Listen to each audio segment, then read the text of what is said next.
माऊली एकीकडे तरुण पिढी व्यसनाची आहारी गेलेली असताना दुसरीकडे हीच तरुणाई वारीत सहभागी होऊन विठ्ठलाच्या भक्तीत तल्लीन झाली आहे।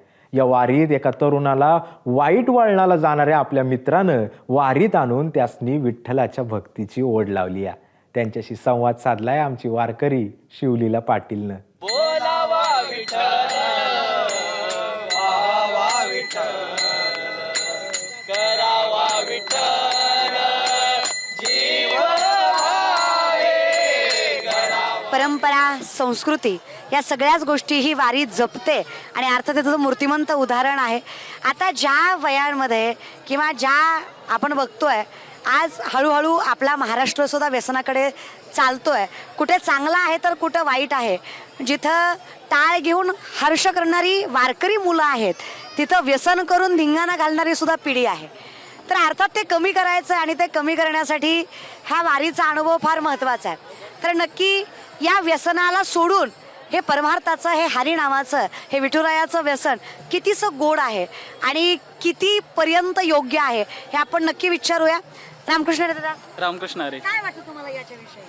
मला सुखासाठी करीशी तळमळ परी तू पंढरीशी जाय रे कवळ या उक्तीचा आज मला खरंच अनुभव आलाय आणि खूप आनंद वाटतो मला वारीमध्ये सहभागी होऊन।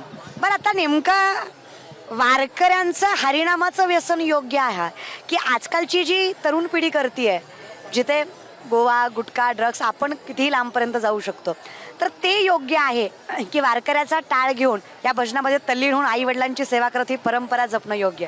नक्कीच परंपरा जपणं योग्य आहे। म्हणजे व्यसन असावं पण हरिनामाचं, कारण कसं असतं हे व्यसन एकदा लागलं की आयुष्य समृद्धीला गेल्याशिवाय सोडत नाही। अर्थात हा सगळ्यांचा अनुभव आहे आणि तेही वारी अनुभवतात। अर्थात त्यांना या वारीचा गोड अनुभव आला आणि अखंडित येत राहावा हीच परमात्मा चरणी प्रार्थना। रामकृष्ण हरी।